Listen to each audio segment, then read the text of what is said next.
কারো মাথায় যদি জান্নাতের লোভের পরিবর্তে দুনিয়ার কোন লোভ স্থান পায় তাহলে সে জান্নাত থেকে বঞ্চিত। এবার ফয়সালা আপনার। কারো মধ্যে যদি জাহান্নামের ভয় ছাড়া অন্য কোনো ভয় মাথার মধ্যে কাজ করে তাহলে সে জাহান্নামের পথিক।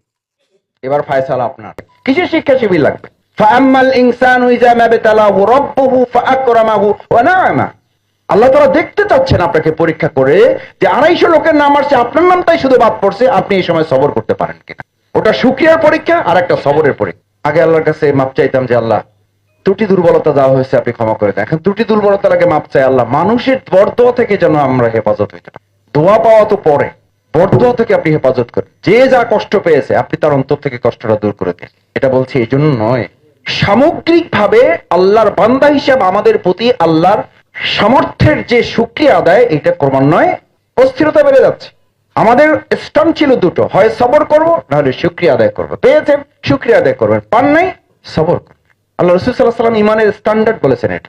এটা পাওয়ানো পরে স্ট্যান্ডার্ড, এটা রোকন হওয়ার স্ট্যান্ডার্ড, এটা জামাত ইসলামী করার বৈশিষ্ট্যের মধ্যে কথা বলা হয়নি, এটা ইমানের স্ট্যান্ডার্ড বলা হয়েছে। ইমানদার হচ্ছে সে পেয়েছে শুকরিয়া আদায় করবে, পায় নাই সবর করবে। আল্লাহ তো দুটো পরীক্ষা নিতে চান। ফাআম্মাল ইনসানু ইযা মাবতালা, আমি তোমাকে এই পরীক্ষাও নিব, না'আমা আমি নিয়ামত দিয়ে নেব, ওয়া আকরামা এবং তোমাকে আমি সম্মানিত করে নেব। আবার ওয়া আম্মাল ইনসানু ইযা মাবতালাহু রাব্বুহু ফাকাদারা আলাইহি রিজকাহ, ফাকাদারা আলাইহি রিজকাহ আমি তোমার রিজিকটাকে, তোমার সম্মানটাকে একটু কমাই দেয়া অথবা স্থগিত রেখে অথবা না দিয়া আমি তোমাকে একটু এক্সাম নিতে চাই যে দেখি তুমি ঠিকঠাক আছো।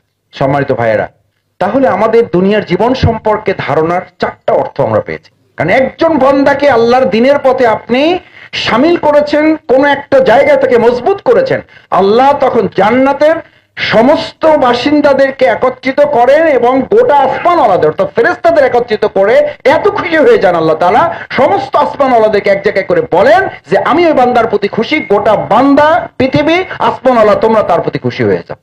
এরপর আপনার প্রতি গোটা পৃথিবী অখুশি থাকলে কি যায় আসে? কি যায় আসে? কে আমাকে জানলো জানলো না, কে আমাকে দেখলো দেখলো, এই লোভ থেকে আপনিও কেন দূরে থাকবেন? নিশ্চয়ই আপনারা এটা করেন।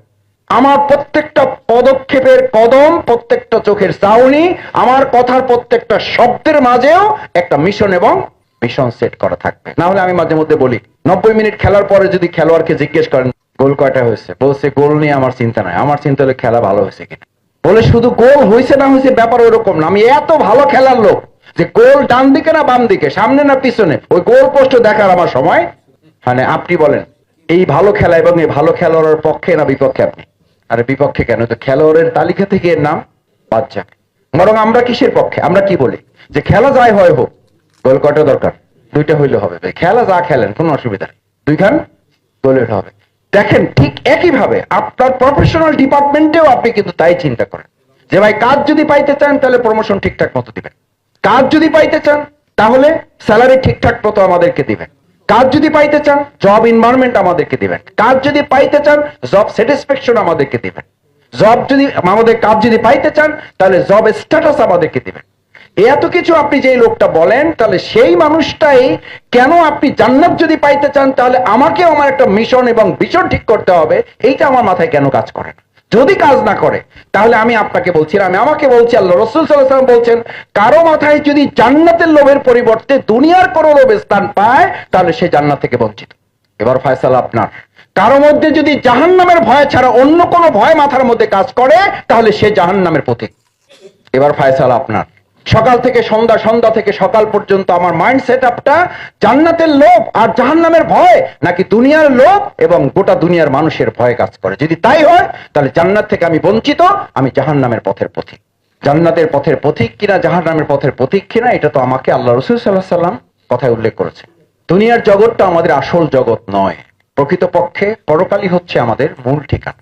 ইয়া লাইতানি কদ্দামতু লিহায়াতি, এটা যদি আমি প্রথম আমার ধারণ করতে পারি, এটা ধারণ করে এটা জানি আমরা, এই পুরাতন কথাটাই যদি মাথায় সেট করা যায় তাহলে পরবর্তী কাজগুলো আপনার জন্য সহজ হয়ে যাবে, ডেস্টিনেশনটা ঠিক হয়ে যাবে। নাম্বার 2 হচ্ছে দুনিয়াটা আসলে আমাদের একটা পরীক্ষার জায়গা, এটা এক্সাম হল, ইটস অ্যাবসলিউটলি এক্সাম হল। এক্সাম হলে আপনি টেনশন মুক্ত আছেন কি করে? সময় পাইতাম তাহলে এটা করে আসতাম, তাহলে রিভিশনটা দিতে পারতাম, তাহলে প্রশ্নটা আরেকটু ভালো করে লিখে আসতে পারতাম। একদম কিয়ামতের দিনে সবাই এই কথা বলবে, ওয়ায়াকুলুনা ওয়াইলাতানা মা লিহাযাল কিতাব। আজকে রিপোর্টের কথা বললে আপনার একটু মনটা খারাপ হয়, লোক ভালো কিন্তু রিপোর্টে একটু সমস্যা। এটা ঠিক ওই ডাক্তারের রুগীর মতো, ওই যে ওনার ডায়াবেটিসের টুকটাক আছে, প্রেশারের একটু অসুবিধা আছে, এরপরে আপনার আরো কিডনিটাও একটু ডান বাম আছে, কিডনির অবস্থা ভালো না, কিন্তু রুগী হিসাবে সে, এবং ওনার হসপিটালে ভর্তি হওয়ার দরকার নেই, উনি গরু গোশতও খাইতে পারবে, উনি মিষ্টিও সমানে খাইতে পারবে, ওনার কোনো অসুবিধা নাই। আলহামদুলিল্লাহ, আপনার চেহারা সুরত দেখতেও সুন্দর, আপনি ভালো আছেন। আমাদের বহু ভাইয়েরা আছে কয় যে আমি ভয়ে চেক করে না, চেক করাইলে ধরা পড়বে, ধরা পড়লে আমাকে মেনে চলতে হবে। দুনিয়ার জীবনে এরকম ড্যাম কেয়ার কিছু মানুষ আছে, অস্তাগনা, আল্লাহ তাআলা এর নাম দিয়েছেন অস্তাগনা, ওয়াকাজ্জাবা বিল হুসনা, আমার নীতিমালাটাকে সে অস্বীকার করে। তাহলে এটা হচ্ছে পরীক্ষার হল। আপনি পরীক্ষার হলে কেন নিজেকে ড্যাম কেয়ার মনোভাব করতেছেন? কেন আপনি পাশের লোকের সাথে গল্প করে টাইম কাটাচ্ছেন, অযথা সময় নষ্ট করছেন? এটা তো আমার পরকালীন জীবনের জন্য এক্সাম হল, সুতরাং এটাকে কাজে লাগাতে হবে। কাজে লাগানোর জন্যই আপনার 3 নম্বর কোশ্চেন হচ্ছে জবাবদিহিতার আওতায় নিজেকে রাখতে হবে। কেন জবাবদিহিতার আওতায়? ওই ইয়াকুলুনা ওয়াইলাতানা মা আলাইহাজাল কিতাব, সেদিন প্রত্যেকে আফসোস করে বলবে এটা কেমন বই, এটা কেমন রিপোর্ট বই যে আমার এমন জবাব, এমন প্রশ্নপত্র, একদম সবকিছু লেখা হয়েছে। ফামান ইয়ামাল মিসকালা যাররাতিন খায়রাই ইয়ারা ওয়া মান ইয়ামাল মিসকালা যাররাতিন শাররাই ইয়ারা। আপনার যাররা পরিমাণ ভালো কাজের হিসাব হবে, যাররা পরিমাণ খারাপ কাজেরও রিপোর্ট হবে। সেই যাররা পরিমাণ হিসাব করলে রিপোর্ট আমাদের সহজ না কঠিন? পরকালের রিপোর্টের তুলনায় আমাদের দুনিয়ার রিপোর্ট সহজ না কঠিন? অনেক সহজ।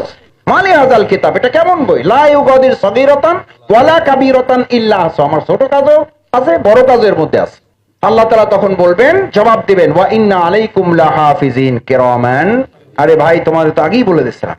আরে বাবা, তোমার তো দুনিয়াতে প্রেরণ করার সময় আমি যে গ্রন্থ তোমাকে দিয়েছি সেখানে পরিষ্কার বলে দিয়েছি যে তোমার জন্য এরকম সংরক্ষককারী আছে এবং তারা এগুলো লিপিবদ্ধ করছে।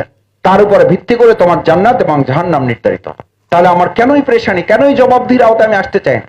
এ তো আমি ওই জেলখানার একটা গল্প বলি মাঝে মধ্যে, যে যেখানে ভাইদের নিয়ে আমরা এরকম কমন প্রোগ্রাম হইতো আর কি, একদম মানে পিছনের দর্শক থেকে শুরু করে গাঁজাখোর পর্যন্ত যা আছে সব এসে, কারণ জেলখানায় ঢোকার পর তো আল্লাহ আল্লাহ রসুল ছাড়া কারো মাথায় কিছুই থাকে না। ওখানে